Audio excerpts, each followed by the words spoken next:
My name is Adrian Nantchev, and this channel is all about helping you become a remarkable entrepreneur.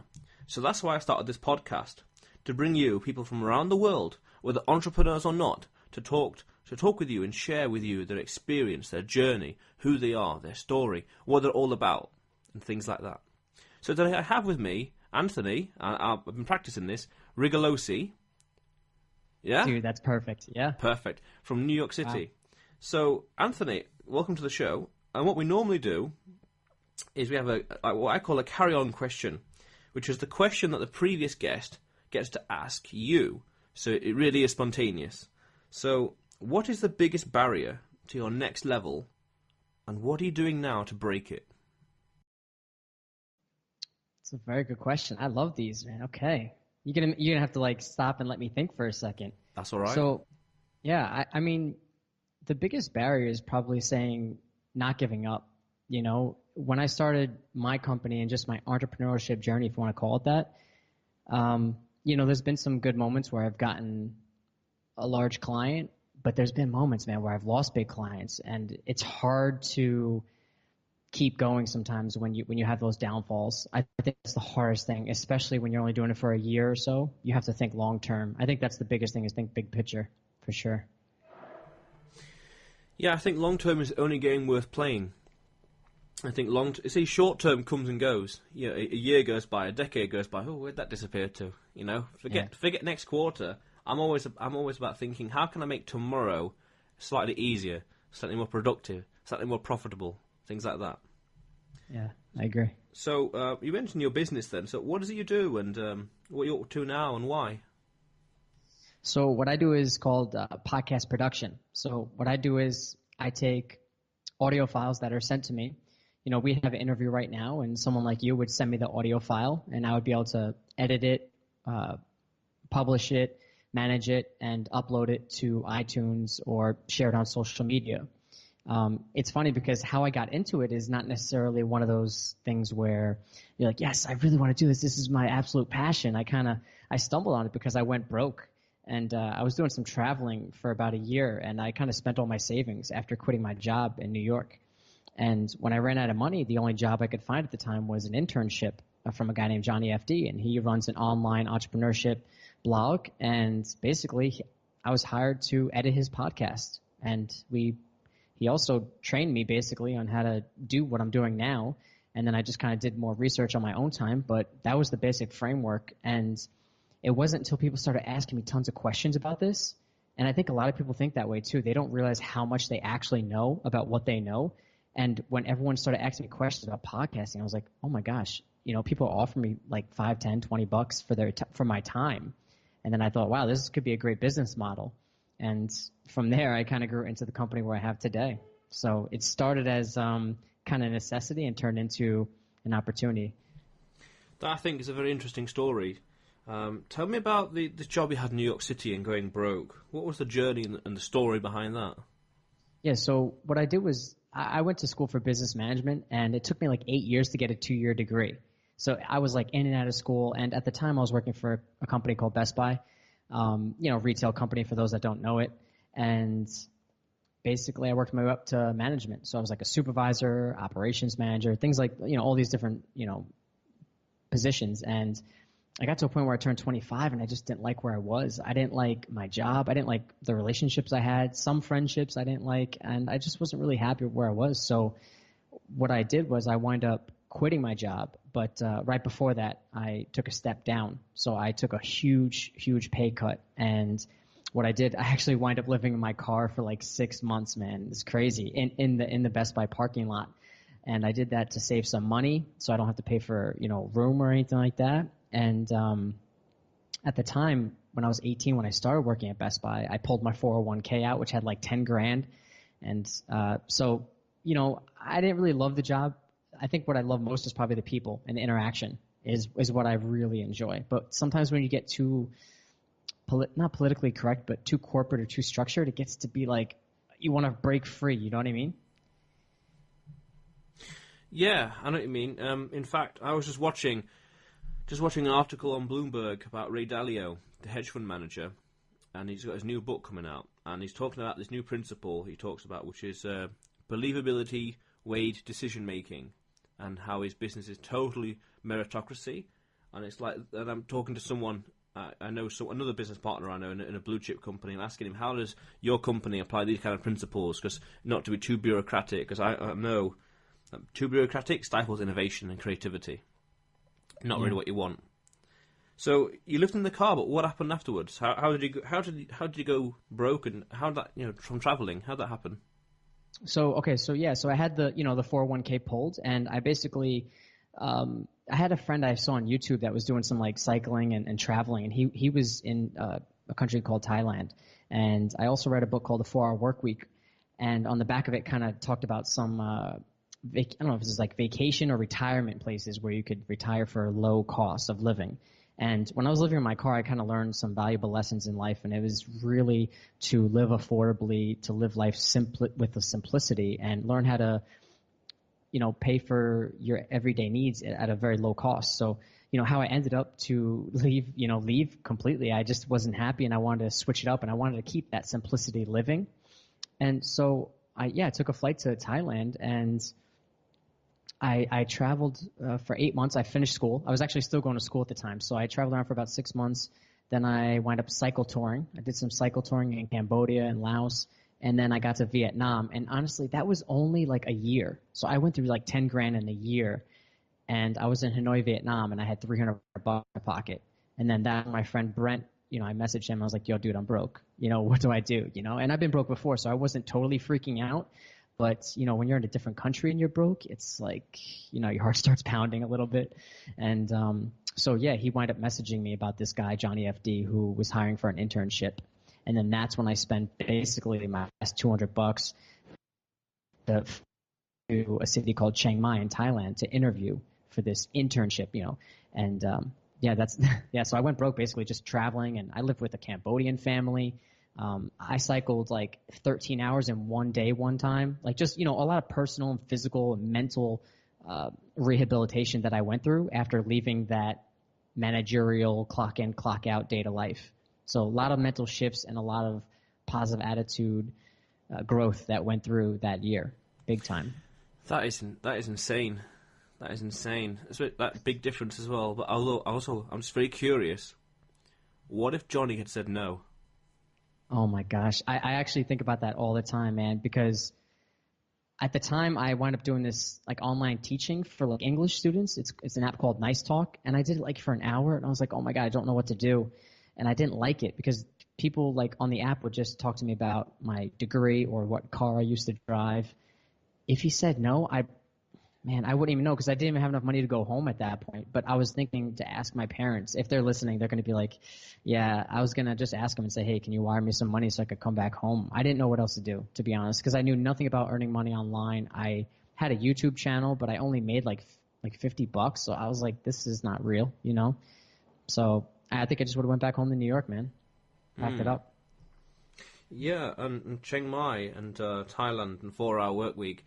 I've got some other guests on the show from previous podcasts in Chiang Mai, and I've heard that Chiang Mai is like a very good place for digital nomads and entrepreneurs. And the 4 Hour Work Week, yes, I remember reading it, and there's this principle in there that Tim talks about, which is take a semi-retirement every 3 months or every 6 months. As opposed to just saving all the retirement until the end of life. Take every 3 months, every 6 months, that kind of stuff, and eventually you can have a 6-month holiday twice a year. So yeah, interesting. So what happened with Johnny FD? What was that all about? So yeah, Johnny FD. So after the interview, I worked the next day, and basically he kind of showed me how to do some basic editing. I published some audio files to his YouTube channel. I did some like other random email organization, and I organized like one of his ebooks or something like that we wind up never launching, but think like little daily tasks. It was a set price at like $600, which I don't think he could pay me legally directly, so he just kind of covered my costs of living and my food and stuff like that. But basically I would wake up at like 7 a.m. I would go cycling for like an hour or two, and then I would show up at the co-working place. And the co-working place is just a bunch of people that are just working in the office. And I would work from like 9 to 3, 4, 5, depending on what work has to be done. Take a long lunch, and that was pretty much my day. I did that Monday through Friday, had the weekend off, and I did that for about 6 to 8 months. And yeah, that was pretty much it. It was nothing really exciting to talk about. What I did learn, I learned a lot about how he handled himself as an entrepreneur, how he talked to certain people in business. I had access to a lot of his content and courses and things like that. So I wound up doing a lot of research and taking all the things I could. Anything free I could grab. I started talking to a lot of people. I helped run what's called like a Nomad. It was like a coffee club talk. So like every week, like some sort of online earner would talk about something, and I would pick their brains. So I guess I did a lot of downloading for those 8 months, and that was it. Yeah. So a lot of learning and a lot of downloading about what was going on, because again, I had no idea about any of this stuff and thought it was like kind of fake. You know what I mean? When people hear about this. So that's it, man. It was kind of boring, but learned a good amount, I think, overall. Yeah, when about 2 years ago, roughly, I was working somewhere, and there was an hour and a half commute there, an hour and a half commute back, so 2 to 4 or so hour round trip every day, commuting. Great chance to put on some podcasts and learn and just listen a lot. And I used to listen to Entrepreneur on Fire, the podcast, John Lee Dumas. Yeah. Back when he was like an episode like 700, something like that. So this is in the day, so to speak. And that got me into podcasting in the first case in like July 2015, and that floundered. And then like 2 years later, this July started again. So how did you go from working with Johnny FD to starting your own like podcasting production? Because you said accidental, but could you elaborate on the story, please? Yeah. So I say accidental because I didn't really tell a lot of people I worked for him, because when I say Chiang Mai, a lot of people don't realize. Chiang Mai community is really heavy with online digital entrepreneurs. So they're literally, you could go to a cafe, you'll see someone. The network out here is incredible. And when I would meet people at parties or events, whatever, I would just say I'm a YouTuber or I'm a travel blogger. That's it. That's what I did. It wasn't until I started telling people. Well, I talked to Johnny about it, and I was like, hey, I don't really tell people what I do. He's like, why not? Just talk about what you're doing. Maybe people might like it, or maybe you'll learn more. So I started telling people, hey, I produce his podcast. I edit his podcast. I work for Johnny. And then people started reacting differently. They're like, wow, what do you do? What do you do? Tell me more. And then they start asking me more and more questions all the time. And one guy asked me so many questions. He's like, I'll pay you for your time. And I didn't really even know what to do. I didn't know how to charge him. So I was like, no, let me just answer it for free. And then I had another guy that actually wanted me to edit his podcast an hour every week. I was like, okay, $5. So I did it for $5. And I was on, you ever heard of Fiverr or Upwork? So, Fiverr.com, Upwork.com. I've been to these platforms to kind of put my name out there and put a resume up that I do this. And, I was getting hired for like $5, $10, $20 max to edit an hour podcast. And I just kept doing that. I started Facebook messaging a lot of random people, a lot of cold emailing. I started asking people in town just to like let me do their show for free. And that's when I say I stumbled on it, it just kind of happened. People asked me about it. I didn't try to like make a business out of it. It was just me. And it wasn't until 8 months in, about 6 to 8 months in, where I realized, and I talked to Johnny about, hey man, I need more money. Like I couldn't go on visa runs. I couldn't really enjoy anything above and beyond like the minimum of living. And it was a part of me where what I learned while living in my car homeless, that I wanted to grow to the next level, not to the point where I wanted a mansion, but I was like, you know what? I want to be able to buy like a whole pizza or something, or I don't want to eat Thai food every day. I want to do something different, I want to buy a new phone. My phone's been cracked for 6 months, So when I made that kind of jump to wanting a bit more, I created my website and I thought of a name. And at that time I had 4 clients, I think, because I got a couple more on Upwork, and I just kept going. And then I started pushing it. Then I really started like reaching out. I was on another podcast, and I started again with the cold emailing. I started editing more. I started charging more. So my $5 went to 20 to 30 to 50 to 75. And I was like, oh my gosh, I'm making $75 per episode. And, now some of my episodes, it could be $300, depending on what you need done. And Now I do live talks sometimes. I'm doing a seminar tomorrow that's going to help 10 entrepreneurs launch their own podcast. But it's a different mentality because I realized that it was just kind of like, oh, it's fun to listen to his travel podcast. It's interesting. To now it's like, wow, this is a business opportunity and it's a niche and a space that nobody's in really, not consistently. And then I start making sure my keywords are accurate online. Maybe I do a little bit of Facebook ads, and I really start just really pushing it. I do some blog posts, and then I launched my own podcast a few months ago. So then I'm all in right now, man. I don't do blogging. I don't do YouTube. I don't waste my time with anything. I'm 100% all in on podcasting now. So now it's day to day. This week I'm interviewing. I was interviewed like twice, and I'm interviewing like 4 people. It's a lot, man. Yeah. So now it's a true all out business. Podcast ninja, man.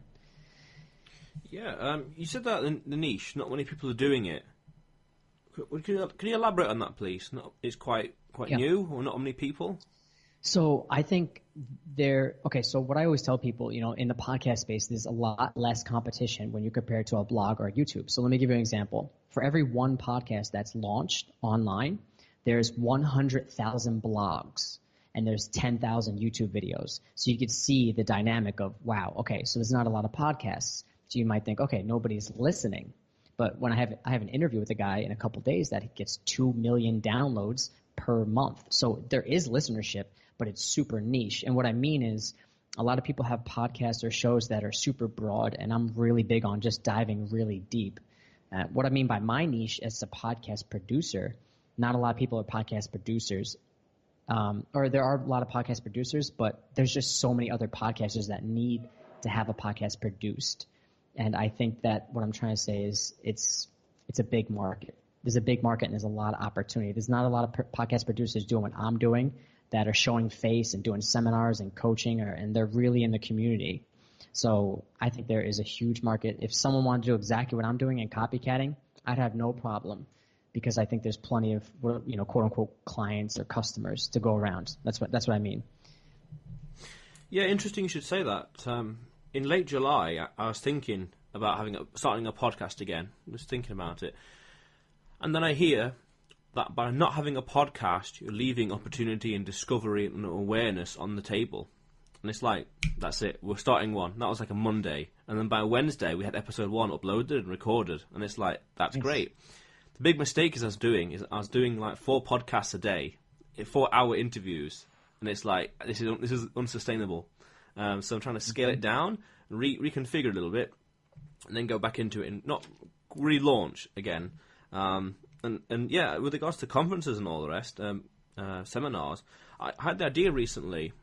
You see, everything here is about become remarkable and sharing stories and helping people, 1 million entrepreneurs become remarkable. So I thought I can very easily, when it's a priority, it's quite low at the moment, but start a conference, start a seminar, stuff like that, start my own stuff.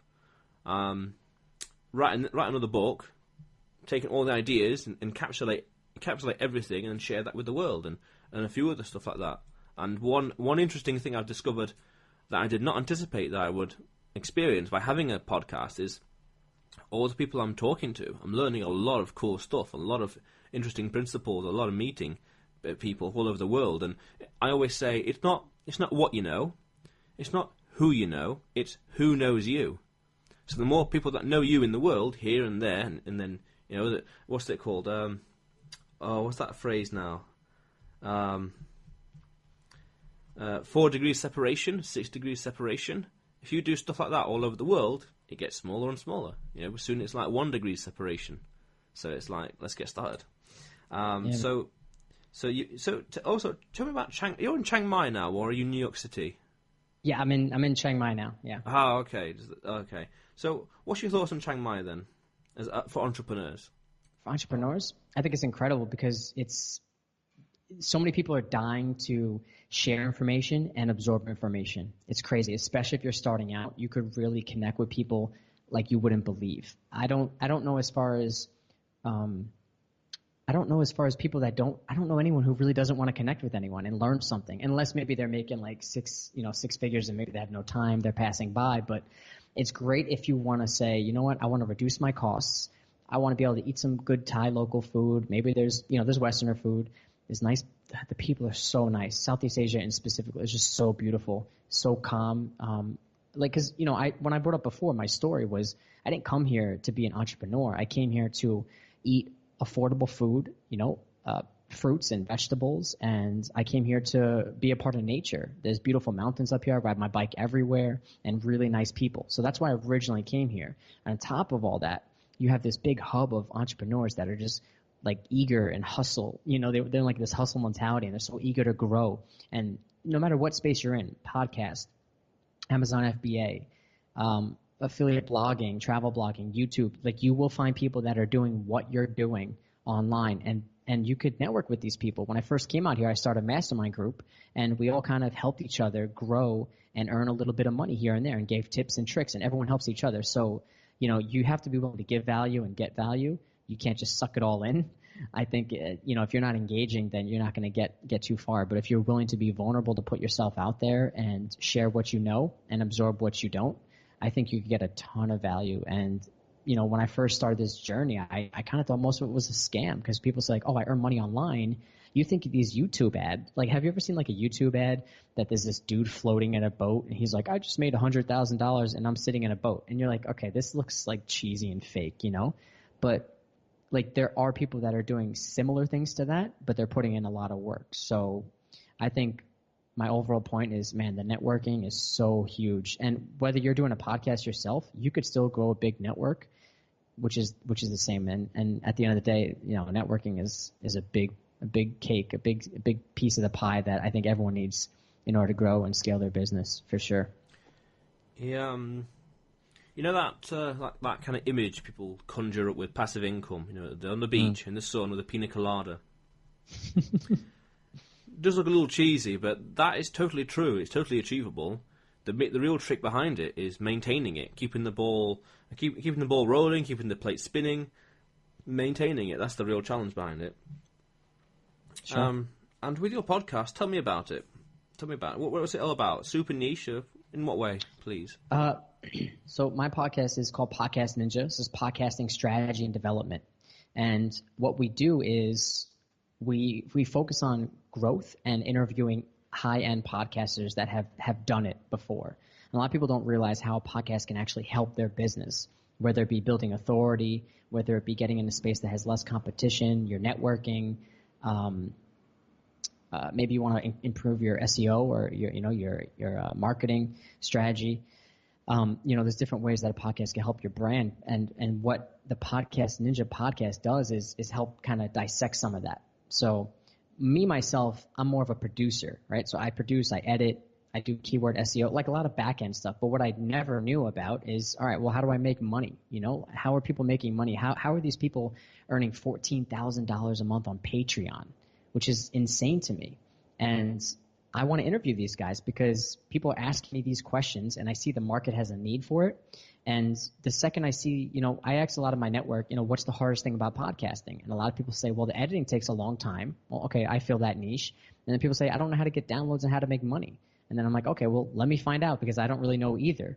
So we basically, in short, I interview the best of the best, people that are getting tons of downloads. They're making some good money. And I dissect on what they're doing. What are they doing, and how can I apply that? How can I teach it? And basically, if you're looking to do that, you come along for the journey and listen in. And I have a lot of fun doing it, man. So I like to pick everyone's brains. It's a good time. So what are some ways to monetize a blog or to start a blog? What's some basic stuff you would recommend? So I think some of the easiest ways is affiliate marketing, which it might be cheesy to some people, but you could go to AmazonAssociates.com, you could go to Audible.com, and they have affiliate programs that you basically, if someone clicks a link to a book that you recommend or a podcast microphone, then if they click it, you get a % if they actually buy that product. That's like the first thing. There's ads and sponsorships, which, people would pay, let's say $20 per every 1,000 downloads. I mean, like, to think realistically, if someone's just starting out, it's going to be Amazon affiliates or affiliate marketing and selling your own stuff. And I think bottom line, that's what it really needs to be. And that's what I do is, sell your own product, your services, your ebook, you're coaching, maybe you have a course or something. I think this is the way to go, and I think everyone could do that today if they want something actionable for right now, because the sponsorships and the advertisements, man, that could take a while. Not everyone gets 1,000 downloads, and actually the stat that a lot of people don't realize is 50% of podcasters only get 200 downloads. If you're getting over 1,000 or you're getting 5,000 downloads per episode, you're part of like 10% of all podcasters in the world. But I just don't think that's all realistic. But like I said, if you want to start today, there are a couple nice and easy ways to start monetizing for sure. And what are your thoughts on Patreon?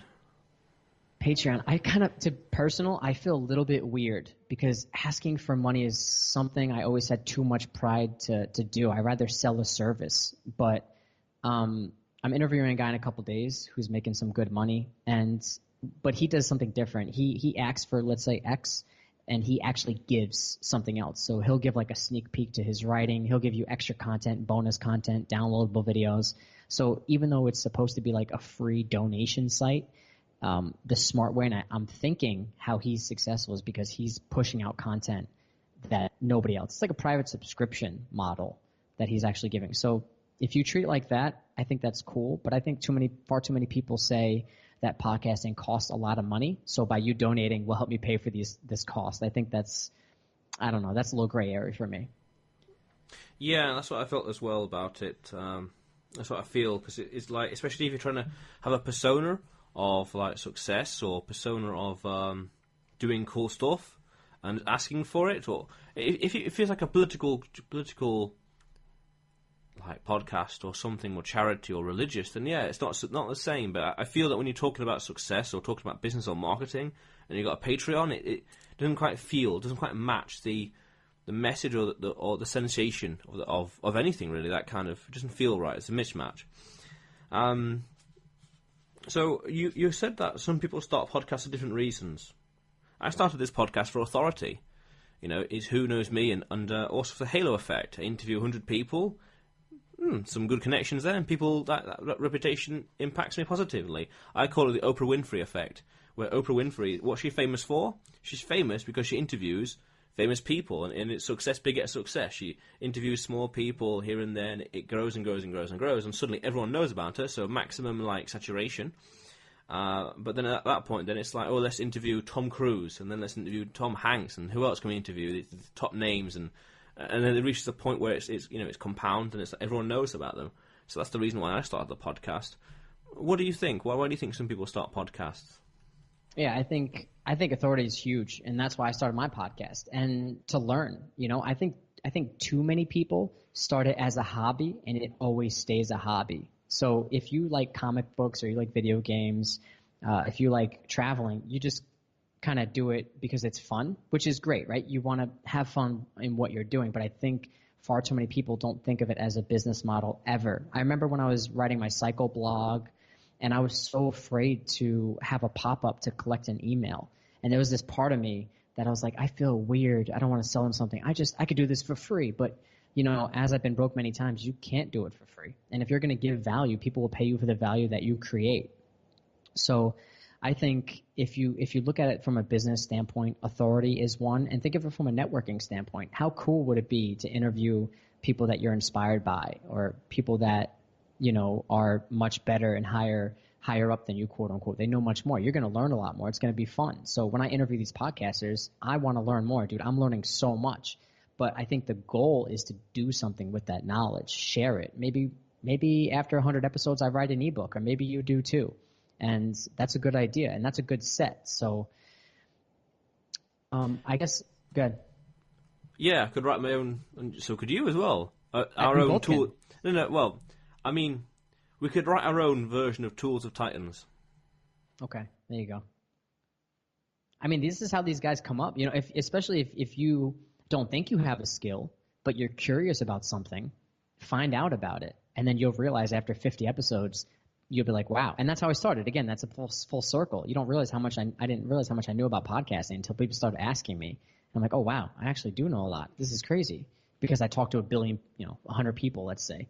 You learn so much. It's cool. Yeah, definitely. Right, we'll look into that now. I'm about halfway through, so another 50 or so episodes, then it's like, oh, let's get started. Yeah, okay. So, what's happening with you and what you're working on now? Or what's next for you even? What's next for you? So, traveling-wise, I'm going to be going to Vietnam next week. My girlfriend and I might go to Barcelona, and then I'm going to be heading to New York, to go full circle again on the story. I haven't been back home in like 2 years. Now that I can afford it, and now that I like miss my family to death, love to see them. But at the same time, I'm going to New York with a purpose. I'm looking to partner with someone to start up a studio. I'm looking to get local clients involved. I already have meetings with other clients that I want to encourage them to start a podcast. Even though I'm quote unquote successful, I still cold email people all the time. I'm constantly, messaging people on Twitter. I tag them, hey, can I interview you? I have no shame in any of that, man. And it sounds so weird, but like the nice people, the humble people, and the people that have time, they'll respond. And that's all I need. That's cool with me. And I'm not going to stop. So my point is, I'm looking to grow in a different avenue in New York that I can't necessarily do here. So I do want to continue to host seminars over there and help people launch their own show. But I think, I'm not saying it's because of the money, but I'll be able to charge more for the value that I'm creating. And I want to take it to that next level, and New York's going to do that for me. So that's going to be my goal for the next 3 to 1 year. That's my next 1 year. Yeah, call an email. That's exactly what I did. I have an Excel sheet of different platforms to contact people on. And my target is to contact 100 people every day on each of these platforms. That's about 500 cold messages or emails. Now, I did about 110 at one point, but then I got loads of responses, or much spaced out, and that resulted in 4 podcasts a day. And it's like, this is too much. This is far too much. Yeah, cold calling. I even asked people like, have you heard of James Caan or Alan Sugar? I'm out of the loop. I'm sorry. All right, these are big entrepreneurs in the UK. Alan Sugar is like a billionaire, and he's like The Apprentice in the UK, and James Caan is like Shark Tank. Yeah, of course. We have a version of that in it called Dragon's Den, and he's one of them. So I just messaged them out. I just didn't expect a response. I didn't get a response, but it's like, I don't care. Just tick, done, 1. Let's do 99 more. And then that's what I did. And the first one, interesting you should say that humble people, because the first one that came on the show, I messaged like 3 people on Facebook, and one of them was like, yeah, sure. And it's like, all these 100 people just messaged. The one that actually accepts is the one guy asked on Facebook. And he's like, yeah, sure, okay. This is like episode 1. Yeah. And it's like, cool, come on the show. And this is like Wednesday. So it's crazy. And there's a video, Steve Jobs Ask, where you just ask and things can happen. And it's like, yep, that's true. Exactly with the podcast. I just ask people, and then also at the end of the show, I always ask them, do you know anyone else that will be interested in coming on the show? What's called taprooting, what I learned in MLM years ago. Just ask, and you learn more people, find out more people. So there's always more. How cool is that? Yeah, I love that question, dude. That is so huge. A lot of people don't think about that. You just ask, hey, who else do you want to be on the show? And then that's how you build your network, and you just keep going up and up, man. I love that. It's a good tip. Yeah, about a month ago or something, or 3 weeks ago, I stopped inviting people onto the show because I was having too many podcasts at once. So I thought, stop inviting. Let's finish the remaining podcasts first, and then let's go back and let's pivot a little bit and change strategy ever so slightly and do a few things differently. But I've been running on essentially steam, fumes, for the past month or so, where it's like, do you know anyone else? Yeah, I know 1 or 2 people. Okay, great. Do you know anyone else? Yeah, a few people. Okay, do you know anyone else? Yeah, because I want to ask. I don't want it to stop. I don't want to lose momentum or lose the habit. So it's like, I want to stop. I want to slow down. But today I got 2 other podcasts, and it's like, where'd they come from? People, and it's like, so yeah, victim of your own success a little bit there. So, okay, so, I thought you were in, I thought you were in New York. That's all, with the Skype thing earlier. Oh, no, not yet. Soon. I think when I always schedule my times for interviews, I always say like 10 a.m. EST, just because the brain's just, it operates on the Eastern Standard Time, yeah. So what do other people think to you about starting podcasts? Like family or friends or strangers? What's the social repercussions? Just a thought. I think some people, depending on what you're doing, because like my podcast, it doesn't really share a whole lot of personal because it's more strategy on like other people's podcasts.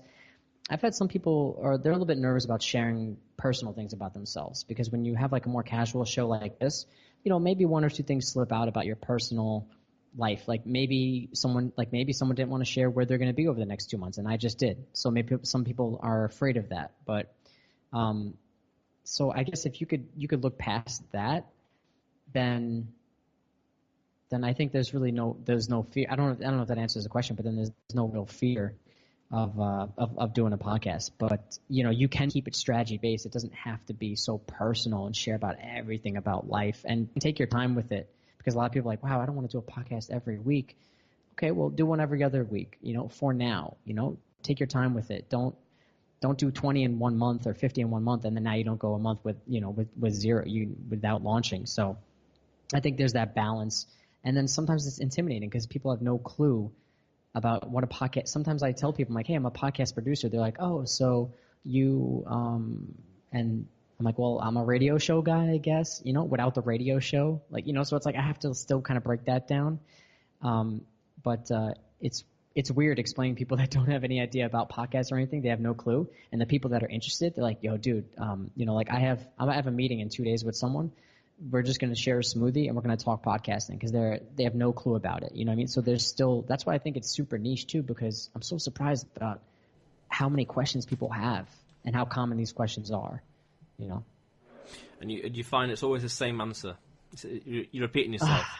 Dude, I try to smile about it, but sometimes, yeah, it is the same. But yeah, I just try to smile. You know what I mean? Like when you get to a certain point, you're like, no, it's all good. Like you can see the struggle in their eyes, the way you talk to them. You're like, I know how it feels to be there. So you that's that humble stage, and you're just like, you know what? Let me just explain to them in a nice way, and understand that they have no clue. You know what I mean?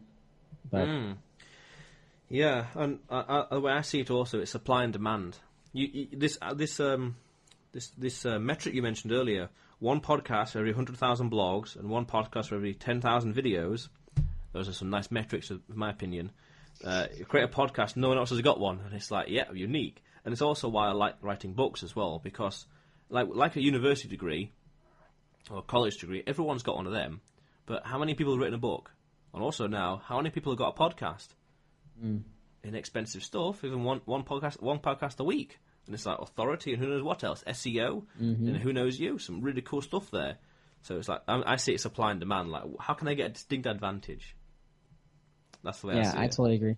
Yeah, I think in time, it's growing, man. People are listening to podcasts. It's growing like, there's some websites that have crazy statistics, and they break down, the demographic, how many people are listening, what the average commute in the U.S. is 25 minutes. How long should your podcast be? It's like the listenership is growing 10, 20% year over year.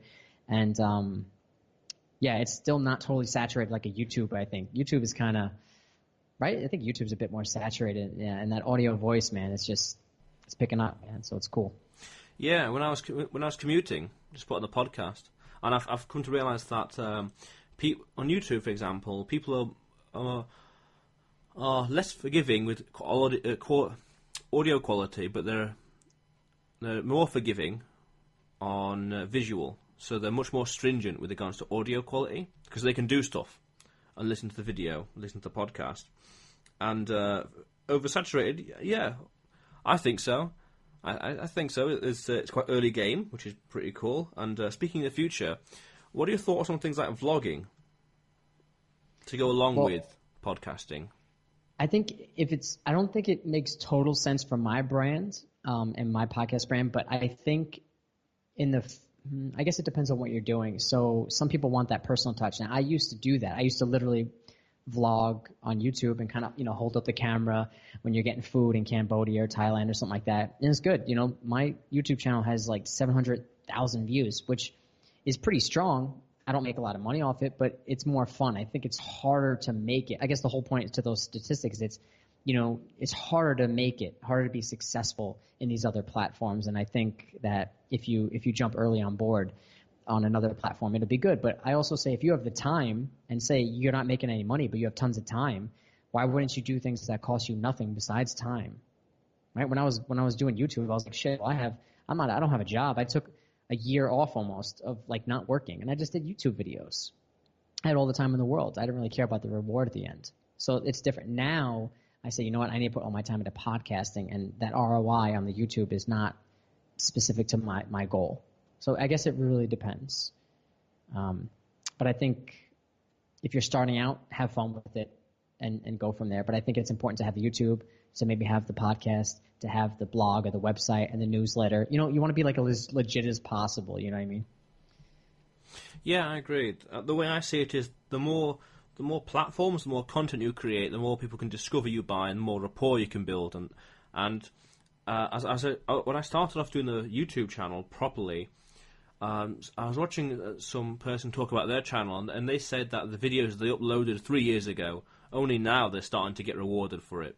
So there's a massive delayed gratification with this content creation.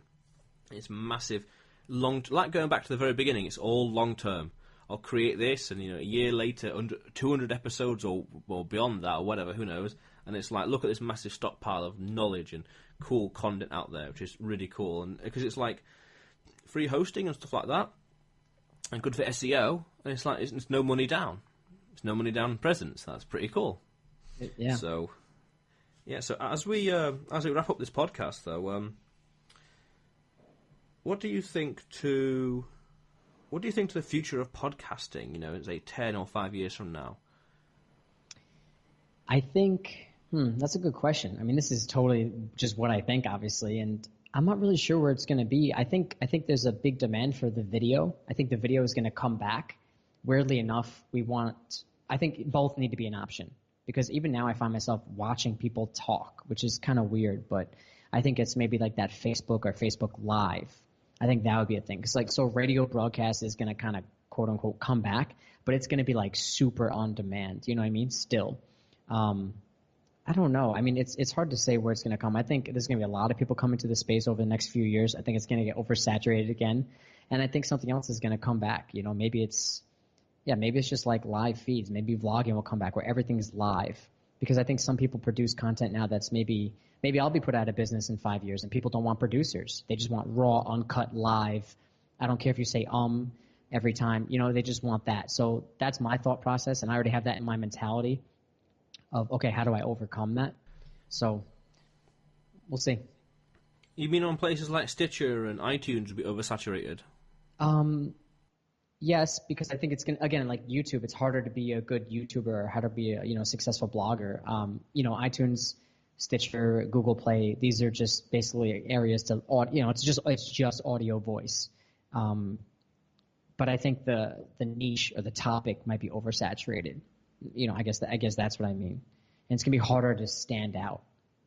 Sometimes you could jump now into the podcast space and not even be totally unique still. But in 5 years, if you just start an entrepreneurship podcast, you have to be hitting it from a super weird angle that no one else is doing if you want to be successful.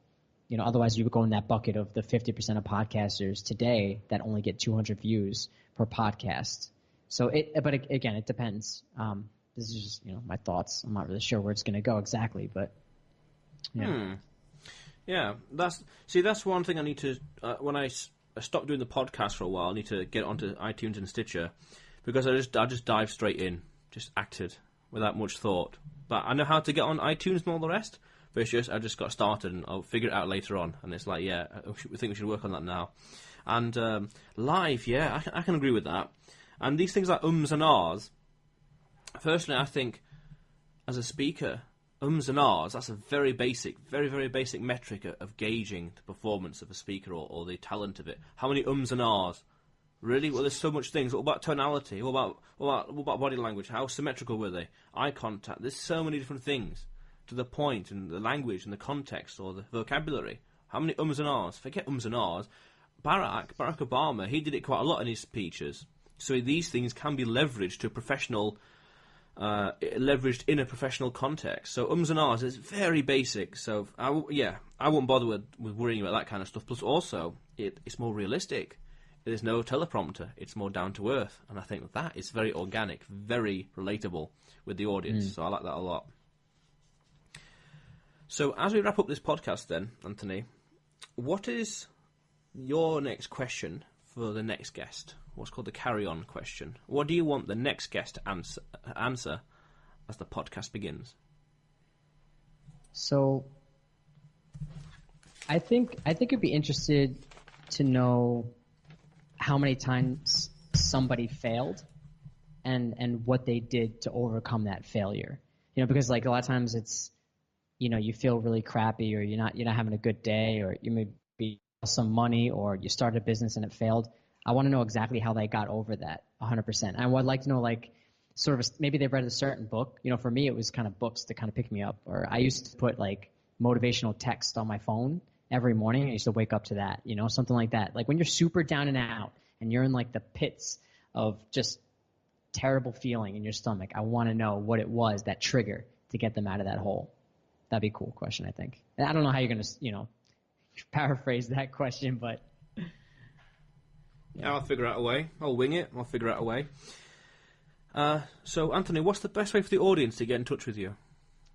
So, yeah, just go to podcastninja.net. That's it. I'm super reachable on Facebook, and that's the best way to do it. Okay, I'll add that in the show notes below. But, Anthony, it was great having you on the show. Thanks for having me, man. This is a cool conversation. Thanks, man. Thanks a lot for coming on. Now, ladies and gentlemen at home, if you haven't already, click on the subscribe button below and press the bell notification right next to it for the latest videos, because this channel is all about helping you become a remarkable entrepreneur. So go out there today and do something remarkable, because that is what it's all about.